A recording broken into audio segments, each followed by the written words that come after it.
We're going to be in 1 Kings chapter 19 this evening. And I wanted to begin to give us some traction for where we're going, asking this question, like, have you ever hit something so hard that, like, you remember it still today? So, like, when you think about, man, and maybe it was recent. I have many stories of running into something very, very, very hard. So I'm thinking, who watched the game yesterday? Who watched the Baylor quarterback get demolished by Schooler, like just totally laid him out, took him to the school of hard knocks, if you will, and so really, really knocked him down, and that was amazing to watch, especially as a Texas Tech fan.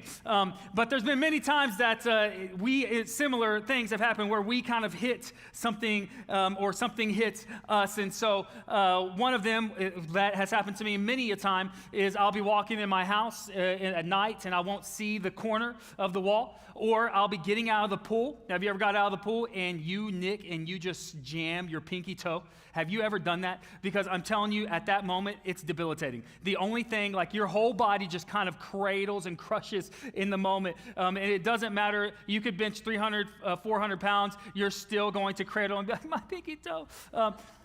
Because it's just like, it's debilitating whenever you hurt your pinky toe. I've done it way too many times to admit. Another thing that happened whenever I think about times that I have run into something very, very hard. Whenever I was in 5th grade, I was playing chase or something, and we were at this thing called Fun Time Live, which was like a club for little preteens. And so I was running from somebody full speed as fast as I can, and I did not see, I was like along the wall, I didn't see that the wall actually poked out at this section about that far, and I jammed my left leg so hard into this wall that I stopped right there dead in my tracks. And I actually, to this day, I bled out of my thigh for like a week in 5th grade, and I still have a divot in my left thigh from the time that I ran into that wall so hard. Now, why do I share that? Because tonight, it's not only physical things that we run into that we find ourselves hitting the wall, right? We have stories about that, but we also have stories in this room where we have emotionally and spiritually run into the wall, and we find ourselves at these places with all the stress that hits us, and sometimes it's small stuff, like as far as in the grand scheme of things, small stuff like whenever you are studying 5 hours for like OChem or something like that, and you still don't understand what you're studying, and you feel like, okay, my world's falling apart around me. And then there's bigger things like the circumstance that you're in with the family struggle, and just the maybe it's a snowball effect of one thing after another, but you find yourself where you would say, man, I just have hit the wall. This evening, we're going to see Elijah has spiritually hit a wall, and he finds himself exhausted, overwhelmed, and alone. And we're going to see, and by the way, that's the things that describe a lot of people and how they feel whenever they hit the wall. And God engages with him. And we're going to see that God engages also with us as we see that God wants to combat the lies that he believed with truth and the lies that we believe with truth. But let's read 1 Kings 19 together to get the full context. First 18 verses, so quite a bit to read together. It says, and this is, by the way, this is right after he had this great victory against, it was him and God, basically, but 1 on 450. So he went up against 450 prophets of Baal and saw God do the miraculous. God rained down and fire and consumed the sacrifice that he had put on the altar, and the Baal prophets did not see their God come through for them, and then all of them die by the sword, and God gets victory over the prophets of Baal, and Elijah was a part of it and used as God's vessel. And then we see him run for his life immediately after here in 19. It says, Ahab told Jezebel all that Elijah had done and how he had killed all the prophets with the sword. Then Jezebel sent a messenger to Elijah saying, so may the gods do to me and more also, if I do not make your life as the life of one of them by tomorrow. Then he was afraid. And he arose and ran for his life and came to Beersheba, which belongs to Judah, and left his servant there. But he himself went a day's journey into the wilderness and came and sat down under a broom tree. And he asked that he might die, saying, it is enough now, O Lord, take away my life, for I am no better than my fathers. And he lay down and slept under a broom tree, and behold, an angel touched him and said to him, arise and eat. So he's in this moment where he literally doesn't even want to go on. He's in manic depression, saying, I don't want to take another step in my life. God, take my life away. And it says that the angel comes and touches him and says, arise and eat, verse 6. And he looked, and behold, there was at his head a cake baked on hot stones and a jar of water. Side note, when you're sad, it's biblical to eat cake. So there's that for us this evening. It says, and he ate and drank and lay down again.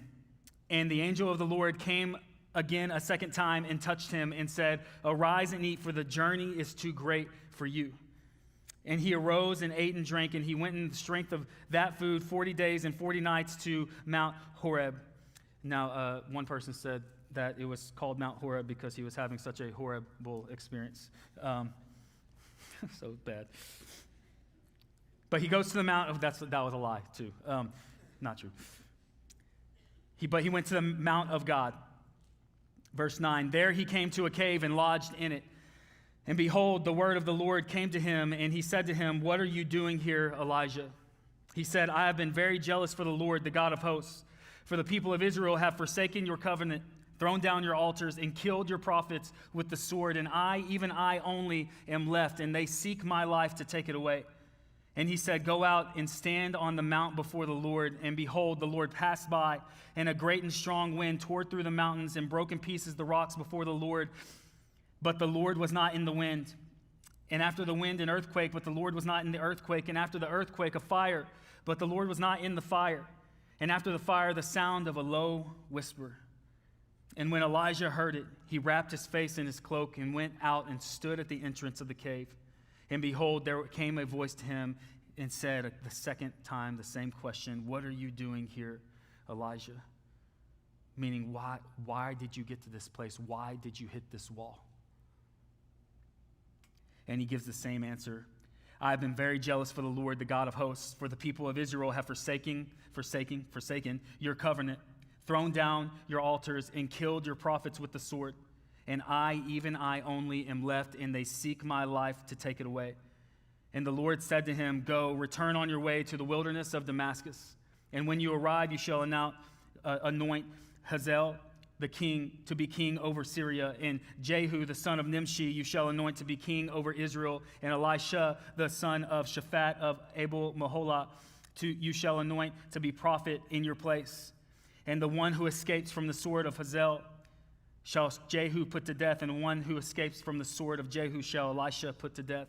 Yet I will leave 7,000 in Israel, or what the NIV says, I reserve 7,000 in Israel. All the knees that have not bowed to Baal, and every mouth that has not kissed him.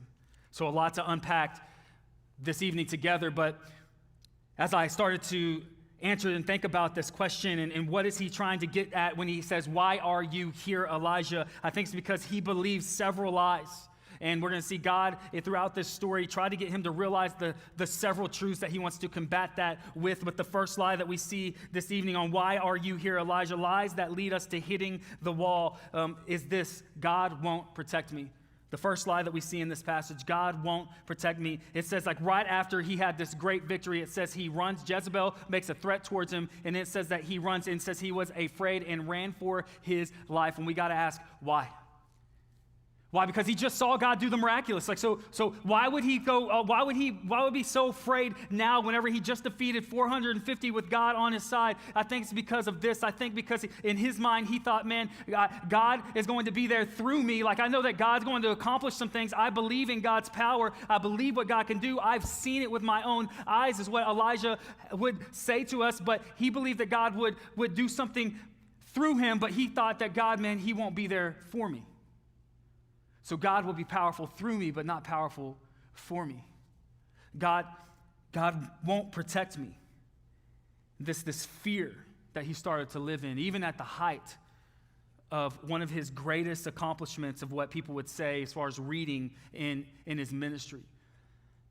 And it's fascinating as I read this, I can't help but to relate with this as I've shared last week how I've been struggling with my own panic attacks and things like that. As we talked last week, that sermon is on our podcast if you would like to on the app, if you would like to listen to it. But we shared about that with anxiety and depression in my own battle that I'm in even right now. I can't help but relate with him as I look at his situation because, man, like I have seen God break through in people's lives over and over and over again in my own life. Like I've seen people take steps in their faith. I've seen people get free from addiction. I've seen God do all these things in people's lives. I've seen people literally, their eternities have been changed by Jesus as they come into salvation. And they even this week talked with somebody who had stepped into a relationship with God in the last several weeks. Like I'm seeing this happen on a regular basis. I'm seeing Christians take steps in their faith to become the men and women that God has called them to be and to follow the trajectory that he would set out for their lives. I've seen God give breakthrough and hope to the hopeless. I've seen God fill lives with love. I've seen God do amazing things. And I've seen God let me be a part of it as his vessel. Why he chose to let me do that, I have no idea, but I'm thankful that he has allowed me to see so much of this. But then I find myself in situations where I'm in my battle and I get spiritual amnesia, where it's like I forget that the God was faithful in the past. The God that had moved through me will also be the God that's going to be there for me. And my wife has had to remind me multiple times, hey, you've been here before. And God got you through this before 6-7 years ago. And God has not taken you this far to leave you now. And maybe that's just a truth that somebody in this room needs to hold on to, that God has not taken you this far to leave you now, that he is here with you. And I believe that he wants to speak to all of us tonight, but maybe specifically that's the takeaway for you. He has not taken you this far to leave you now. But you go, maybe you see Elijah, you see him just want to run away. And you go, man, like I relate with that. I just want to run all the stress that's on me and the circumstance that I'm in. Why is it that we want to run? Why is it that he wanted to run instead of face this battle after being victorious in the last one? I think that we want to run whenever we start to picture the future without God beside us. When we start to picture the thing that we're up against without God beside us, that's whenever we just want to turn around and run because we go, it's too big for me. And God wants to help us to see that it's a lie. Because when you don't think that God's beside you, you definitely aren't going to think he's going to protect you. But here's the truth. That's going to lead a lot of people to breakthrough. And it's simple truths tonight. And these things, man, they're foundational for our faith if we're going to live in victory. It's this: God is beside me and bigger than my battle. That's the truth. And so God, what he does in this passage, what we see is that God sends his angels. He sends his angels to Elijah, and we see that. We're going to unpack both these things a little bit more, but he sends his own presence. Like the presence of God shows up with Elijah. So he shows up right beside Elijah, and he lets him see these powerful, like miraculous, supernatural things. And God is over and over again showing him that he is beside him and he is bigger than the battle. But for a lot of us, maybe you're going, yeah, but that's the thing. Whenever I read passages like this, whenever I see in Scripture like that God is moving so miraculously, like God physically shows up to him, like an angel of the Lord shows up to Elijah, taps him on the shoulder, gives him some super cake, and is like, it's going to be okay, buddy. Like, I'm just saying, like if I sat down with you and you were like, wow, had just an epiphany moment with the Lord, and I'm never going to be the same since. And I said, oh man, how can I learn from that? Like, what can I gather from that and be like, listen, here's how it happens. You're like, don't want to go on, right? And then God taps you on the shoulder, literally, and then there's cake. You'd be like, this is not helpful for me. And I think you're crazy. Right? This is how we would respond. And you go, okay, because God is spirit. And for most of us, including most people in the Bible, God doesn't show up physically to somebody. I've never physically seen God. Now, I've experienced God's power in so many ways in my life that just, I cannot doubt that God is a reality. And it's not just this made-up figment of our imagination. So God's presence is very real, very palpable for a lot of us. But I've not physically seen Jesus. And you go, okay, so all I physically see and all I'm seeing around me is the chaos. All I see is the depression. All I see is the anxiety and the things that cause the anxiety. All I see is the circumstance that my family falling apart is in. All I see is the thing in the battle in front of me. So what do I do when that's all I see?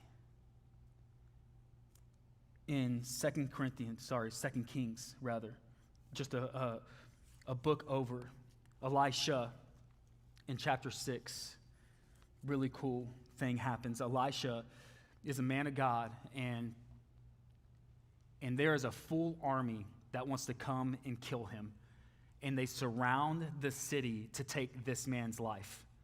So an entire army surrounds the city to take Elisha's life. In verse 14, we pick it up in chapter 6 of 2 Kings. It says, so he sent there the person that's going to go after Elisha. So he sent their horses and chariots and a great army. And they came by night and they surrounded the city. When the servant of the man of God rose early in the morning and went out, behold, an army with horses and chariots was all around the city. And the servant said, alas, my master, what shall we do? And so he said, do not be afraid. Can you imagine being the servant of Elisha at this moment? It's like, I don't know if you heard me. There is literally an army and they kill people for like a living. And me and you are the only people here. He says, do not be afraid, for those who are with us are more than those who are with them. Again, he's going, I'm pretty sure there's 1, 2, not great at math, but there's me and you, and that's it, and they're a full army. We're going to die. It says, then Elisha prayed and said, oh Lord, please open his eyes that he may see. And this is cool. So the Lord opened the eyes of the young man, and he saw, and behold, the mountain was full of horses and chariots of fire all around Elisha. What does God teach us? Man, he's going, listen, just because you can't see it, don't think that I'm not surrounding you. Don't think that I'm not there in a very real way, that I am not surrounding you. And would you open your eyes by seeing with the eyes of faith to believe this truth? Like, man, think about this. How would your life change? What would the perspective of your life look like if this is how you saw your battles? That God is actually surrounding you in them. Truly, like, think about the things that weigh you down. How would it change your perspective on how you see these things if you truly believe that God was surrounding you even though you can't see him? Man, think about that. Because I've had moments in my life where God has shown me that he is, in fact, surrounding me. One of them was I was at a mission trip, and I was preaching on this mission trip, and this lady came up to me at the end of the service. And she said, hey, I really enjoyed the night. And I said, hey, I just want you to know, I saw the angels of God standing around you as you were preaching. And I was going to be honest with you guys. In the back of my mind, I was like, oh, she's crazy for sure. She's crazy. And I was like, thank you, ma'am. Thank you for that. But then I read stories like this, and I go, what if this is true?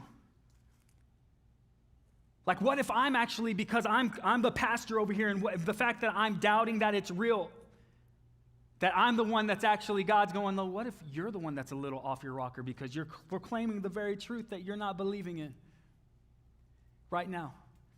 There's another time that I worked at this ministry building called The Rock Recreational Outreach Center. And there was a sign that said Recreational Outreach Center. And then there was just this brick building. And there was nothing that would identify it as a ministry building or a church or anything like that. And as I was going into the building, there was a guy who was obviously sleeping outside that night. And he was awake. And kind of leaned up against the wall, and I approached him, and he goes, hey, man, he led with this question. He goes, what kind of building is this? And I go, oh, it's a church. It's where a lot of churches get together, and it's a ministry building that offers a lot of different things. And I was looking to hopefully share some of the things that maybe he could benefit from the like 20-something ministries that run out of this building. And he goes, man, that's crazy that you say that, because I saw angels above this building the entire night.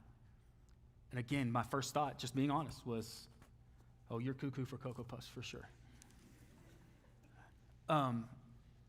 But then I think, man, what if that's true?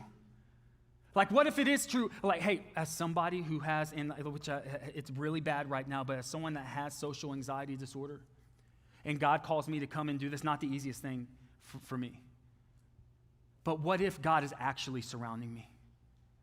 What if it's not my power?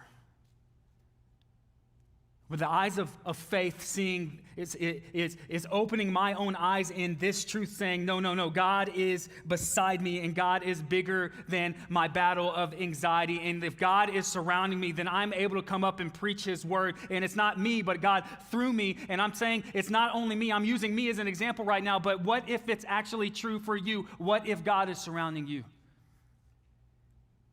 How would your perspective change? I believe he is. Will you see with the eyes of faith that God is surrounding you, and he's bigger than the wall that you face? The next lie that we see in this passage that leads us to hitting the wall is this lie that he believes that I'm a failure. And we see this in verse 4. As he tells God, man, I just want to die. I don't want to go on. Take my life. And he says, for I am no better than my fathers. What is he saying there? Well, the Israelites have a pretty interesting history of failing God over and over and over again. And he even in the passage is saying, I've tried to get them as your prophet to turn from their sins, to follow after you, God. Like, I've been trying my hardest to get people to see what you have for their life. And I failed over and over and over again, and I'm just like them because I'm failing now. I'm a failure, and this is what he sees himself as, is a failure. And man, again, I think that some of us in the room can relate with this I'm a failure idea. For instance, who are our type A people in the room? Who would say, yeah, I'm very type A? Type A. And then who are our Enneagram 3 people? We got achievers in the room. So I'm a big time achiever. I'm Enneagram 3, and so here's our problem. So like, we're driven by the fear of failure.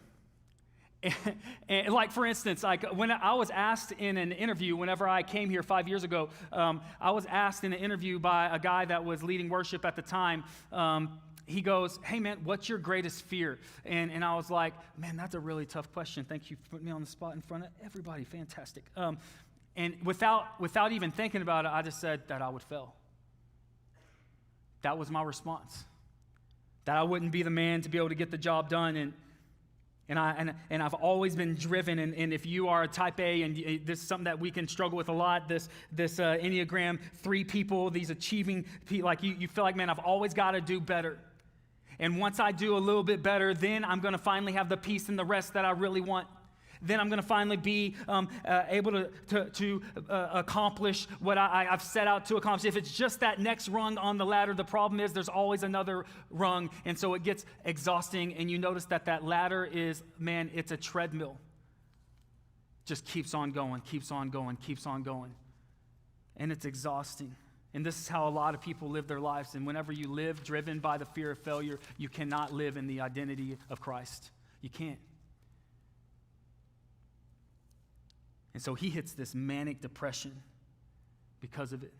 And maybe you found yourself doing that as well, just exhausted, hitting the wall, because he failed to measure up as well. That's how he felt in his own mind. But here's the truth, and here's the truth that leads us to breakthrough, man. We don't earn God's care and affection for us. You don't accomplish it. You live from it, not for it. We don't earn God's care and affection. And what I love in this passage is how it plays out as we see starting in verse 5 that God, he comes to him, and in the middle of what he feels like is his greatest failure, God meets him right there. And maybe you're in the middle of what you feel like is one of your greatest failures, and God is meeting you right where you're at, and he will. And he meets him right then and there, and he sends this angel, touches him, and says to him, arise and eat, and then gives him cake and drink, and then he sleeps again. Then he says, the journey's too great for you. So I'm here for you. In the middle of that, you see God's care and his affection and his love for Elijah, and we can experience that same kind of care, affection, and love for us.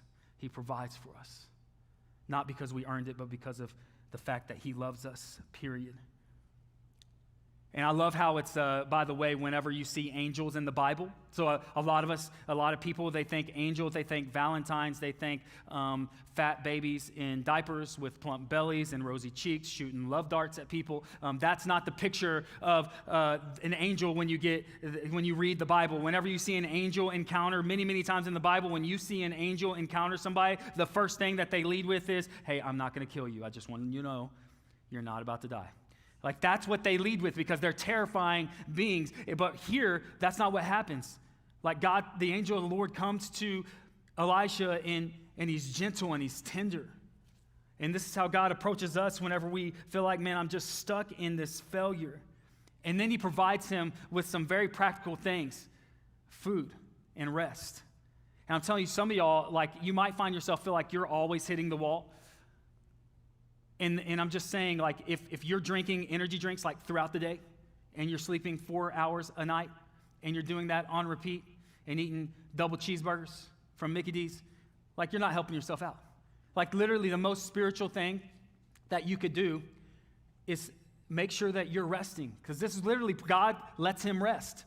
Before he engages, he lets him rest. That's so fascinating to look at that. And it's so we kind of go, oh, like, is that like, yeah, that could be the most spiritual thing that you do, is to understand that you need to take care of yourself when it comes to rest and a healthy diet. And this is what happens with God. We're going to assume that the cake was, God loves gluten, but it was injected with nutrition, I'm guessing. But because he ran 40 days and 40, whatever was in that cake, man, I want some of that, because he ran 40 days and 40 nights, supernatural stuff, to go to the Mount of God. But God, he meets him. He meets him and loves him and shows him his care and his affection. And God will do the same thing for us. But will we lay down our anxieties at his feet? We talked about this for a full message last week. In 1 Peter chapter 5, verse 7, it says, cast your anxieties on him because he cares for you. The fact that God, we don't have to accomplish his care and his affection of us, it should lead us to lay down our anxieties, our stresses, and our striving. Lay them down at his feet. And when we cast, what does it mean to cast your anxiety on God? To no longer carry that weight yourself. Man, start to, the really practical thing that I have been trying to practice it when I'm hit with that wall. Hit with the anxiety, hit with the panic, that everything starts to kind of zoom in, close in on me. I use that as an opportunity to pray a prayer of release, to say, God, I know that you've got me. God, I know that you care for me, and I just remind myself of the truth of God. Use it as an opportunity to pray to God and release it to him, a prayer of release. But Elijah, he wouldn't cast his anxieties on God. So what happens is, with the lie that we see next that leads to hitting the wall is this. The lie that he believed is this, is that, man, it's all on my shoulders. A lie that Elijah was believing. This is the lie, by the way, that as I've been thinking about what got me to the place I was at, and the place that, man, in some ways I'm still in, is this one. That I struggle with this idea that, man, it's all on me. And we see him in this passage that he says, when God asks him, why are you here, Elijah? What brought you to this place emotionally, spiritually, where you don't even want to go on? And look at his response. He says it twice, but we'll just read it in 9 and 10. It says, there he came to the cave and lodged in it, and behold, the word of the Lord came to him, and he said to him, what are you doing here, Elijah? And he said to him, I have been very jealous for the Lord, the God of hosts, for the people of Israel have forsaken your covenant, thrown down your altars, and killed your prophets with the sword, and even I only am left. It's all on me. The lie that he believed. Such a struggle, man, and it's to carry the weight of your life and feel like it's all on your shoulders It's crushing. And God's been showing me this truth, the truth that I've been trying to live, truth that I've heard, man, and what I'm about to share with you, it's like this cliche thing, piety little statement that people have said many times, but I'm learning to live out the words of this statement. God's got this. God's got this. Where do we see this in the text? As I have read this story many times and heard it even talked through many times, I always thought that it was just about the whisper, like God and all the other things, he's just setting him up to understand what God is doing by being in the low whisper that we see happen in this passage. But I actually think that God is doing something through the wind, the tornado that flies through. He sends this tornado to fly through, and then he sends this earthquake, ground-shaking earthquake that happens. And then he sends this fire, and it shows that God's not in all of them, but I do believe that God is teaching him something through why he chose to send those things. What do all those things have in common? All those things are powerful and uncontrollable. And I think the message that he's trying to send to Elijah and to us is God is powerful over what we are powerless against, and God controls the uncontrollable in your life. Even when things are uncontrollable, God's still in ultimate control. And that's meant to be like a blanket for us in the cold night. But God, he's powerful over what we are powerless against, and he is in control of what we can't control. And this is the truth that he's trying to show him as he thinks, man, it's all on me. And as I've struggled to think, man, it's all on me. Like I've got to make sure that everything runs the way it's got to run, Lord. It's all on me to make sure that everything's going well in every part of my life. And God's going, no. I've got this. I've got this. You got to start trusting that, Travis. And if I don't, man, I promise you it's going to crush me. And I'm learning this lesson from God. We see this happen. Also, he says in verse 18, I have reserved, or that's what it says in the NIV, I reserved for myself other people. And I'm telling you, and he actually gives him the marching orders of what's about to happen. And he says, all these people coming against you, they're all about to be killed. Because I'm going to get victory. I've got this. As he tells him what's about to happen. And says he still has a purpose for his life. There's a woman named Kayla Steck, and her and her husband, her husband's father got leukemia, and they decided they were going to start a blog. Sometimes y'all maybe seen some of these kinds of things that happen, but they started this blog to kind of record their journey and to inject it with the hope of God and with scriptural truth as they went through this battle. And so And so they started to reach a lot of people, and a lot of people were encouraged through them sharing their journey and how they were clinging to Jesus and how Jesus was actually clinging to them, and just powerful truths that were encouraging people that were going through their own things in their own lives. And so they started this blog, and ultimately what happened is his dad ended up dying of leukemia, except they continued this blog. And her husband, so she was hit with that, going through that struggle with him, and then her husband tragically took his own life. One of the guys he was actually a writer of the blog. Took his own life, died by suicide, and so she had been put through the ringer in a lot of ways. But she continued the blog, pointing people to the hope of Jesus, pointing people to the life that Christ had for them, and how he's good even when life is not. And you know the title of the blog is God's Got This. You can go Google it, God's Got This blog. It'll pop up.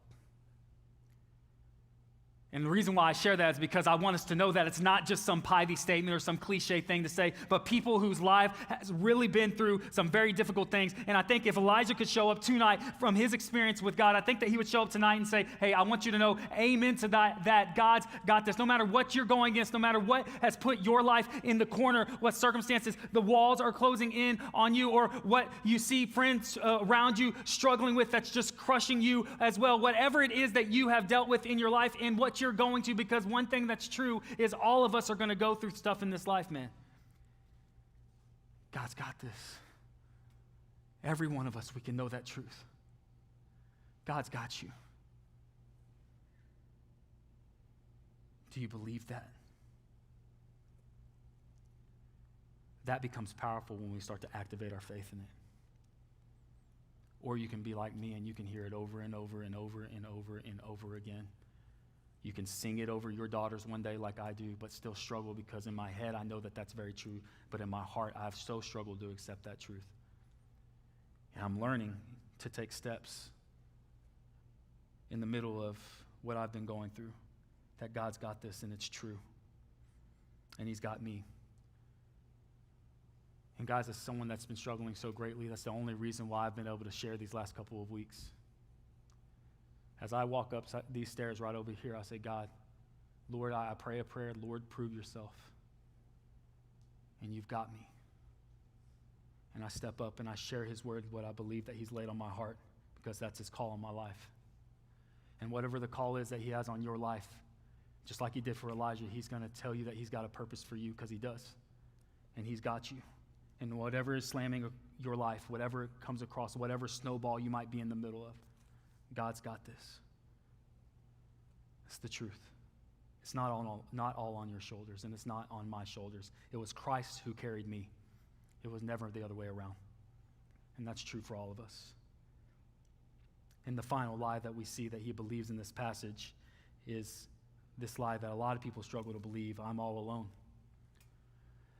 Because he says, like, God, he felt like God wasn't going to be there for him and runs for his life. But then he also tells him, like, all these people around me, like, there's no one that's actually with me, God. And that's one of the things that leads him to want to take his own life. And there's a lot of people that, as he says, like, even I, God, am just all alone in all of this. And no one's with me. No one's for me. No one understands. And no one's beside me. And he's saying this to the Lord. And this is where a lot of people find themselves, because even before the pandemic has exacerbated the loneliness epidemic that was in our culture before the pandemic hit. But even before the pandemic hit, 60%, according to a Time article I read this week, 60% of American adults would say that, yes, I experienced loneliness. It's a significant amount of people, and even now it's going up and it is rising. I've talked with more students that struggle with loneliness this year than any other year in my ministry. And loneliness is that pain, that tearing sensation you have of disconnect, of separation. And it's a painful thing. In our culture, it's like we're a mile wide but an inch deep when it comes to relationships. We are lonely people in crowded rooms is what we are in our culture. And some of us, like, it's fascinating what he does, because if you notice that he says, God, I'm all alone, but notice what he did before he said that to God. It said, and he left his servant there. So the community that he did have, he just left him. And so what happens is when we struggle with this issue and we start to go, man, I'm all alone, and that's the lie that we believe, that no one really cares about me, no one really understands me, no one's really going to want to be my friend or be by my side, I am all alone. You start to self-isolate, and you start to push any community that would be there for you away. How many people, if you're in the room right now and you struggle with loneliness, I bet you there have been many times that you have been invited to things, you have been, and you kind of just said no. Because, man, is it worth it? Because I've been down that road before, and we start to have all these things that go through our minds. And I'm just telling you, man, you're not alone. You're not. And matter of fact, man, God provides He provides people for Elijah. He provides community for Elijah. He gives him Elisha, says that I'm going to give you this protege that's going to be alongside of you for a period of time that you're going to train up, but he's going to be a friend for you. And then he also tells him, you can't see this perspective, Elijah. You think that there's no one else that's living for me, but I'm telling you, I reserve 7,000 that have not bowed their knee. There are people just like you, and they are on the same journey that you are of faith. And I'm telling you, guys, that the church is the answer for the loneliness epidemic in our society. It is. And tonight you can find community. This is why we have community groups. This is why our community groups go to things called late nights, where they just go hang out at the leader's house. or go do something together because we want to build genuine connection here. We do not want to be a bunch of people that just gather to hear a message and worship to some songs, and then we go out, but we don't have any connection with the people around us. That's not what we're after here, because that's not what we crave. As part of being a human being, we crave community with others. And the church is the answer to that. So I would say, don't isolate yourself, but go to a community group and offer someone to go get coffee or hang out if you feel like, man, I'm in a really lonely spot. Something that I find myself, as somebody who has struggled with lonely seasons in my own life, something that God hit me with in a season where I was like, oh man, I guess people really don't want to hang out with me, and I feel like I'm kind of to the side, like an afterthought to some of my friends. You know, you have those, people have those thoughts. God just hit me with, Travis, be the friend that you want to have. Like when it comes to getting community in your life, be the friend that you want to have. You want to have someone that's going to hit you up to go hang out? Go hit someone up to go hang out. Encourage you in your faith? Go encourage somebody in your faith, and you'll see that God will start to do a work in your life. But there is community for you. And then know this, whenever you are in a place where you feel like I've been in this season where I don't have a lot of people around me, a strong truth is that, as we talked about, God is there. Loneliness turns to solitude when you realize God's present. It does. It turns to, there's a difference between loneliness and solitude with God. But loneliness, it becomes solitude when you realize that God is present and He is there. And so you're not alone. And as we come to a close, my prayer is that we would all lean into the presence of God tonight. Because God's going to teach Elijah a powerful lesson as we look at verse 11 through 13. And he says, go and stand out on the mount before the Lord, and behold, the Lord passed by, and a great and strong wind tore the mountains and broke in pieces the rocks before the Lord, but the Lord was not in the wind. And after the wind, an earthquake, but the Lord was not in the earthquake. And after the earthquake, a fire, but the Lord was not in the fire. And after the fire, the sound of a low whisper. And when Elijah heard it, he wraps his face because he realized that God's presence is there. God is showing him, man, I'm not in this big, massive, miraculous thing. I'm in the silent places. I'm in the quiet places. I am the low whisper. This word, that we see, low whisper, in Hebrew, it literally means a thin silence. And Charles Spurgeon, he calls it God's audible silence. This is the presence of God. God is saying, like, we're looking for God in this massive thing, like, God, show me a sign. And God's going, no, why don't you lean in? Why don't you lean in and hear the whisper? And I think what he's teaching Elijah, like, Elijah, I've been here the whole time, but you have just been looking at all the white noise around you, and you have not been listening to the whisper. And there's a lot of white noise that's going on in our world right now, right? White noise of the political divide that's going on, the racial tension that's happening, the family struggle that some of you guys are in, the personal loss, the depression, the stress, the anxiety, and the whole time God is whispering, but all we are doing is paying attention to the whisper. The white noise that is around us, and we neglect to lean into the voice of God. So God is speaking, but He's whispering, so we can't hear Him. And what He's saying,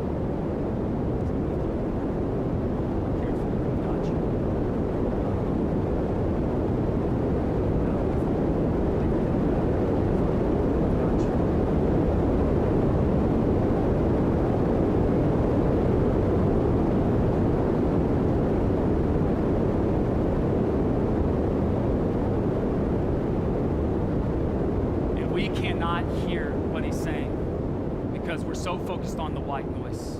But then when we lean in, and what I was saying, when we lean in, we can hear His voice. And what I was saying is the simple truths that we talked through tonight, that God is speaking over us, but sometimes we don't hear it. I'm bigger than your battle. I'm beside you. I care for you. I've got you. You're not alone. I'm bigger than your battle. I care for you. I've got this. You're not alone. I'm beside you. I'm bigger than your battle. I care for you. I've got you. You're not alone. And it's when we lean in with our souls to what God has for us that we start to hear his voice. We start to sense his presence. In the depths of our soul, you might not audibly hear God, but it's that thin silence of the presence of God that many of us have sensed in this place, which is why you show up here. Will you lean into him? His voice will lead you to breakthrough as you lean into it. It's the truth that will lead you to breakthrough. It's from his voice as you lean into it. And Jesus, he's the one that broke through heaven to come to earth to pursue you, to pursue me. And then to purchase us by dying on the cross for my sins and your sins. And he loves you, and he loves me. Will we lean into him? Will you lean into him tonight?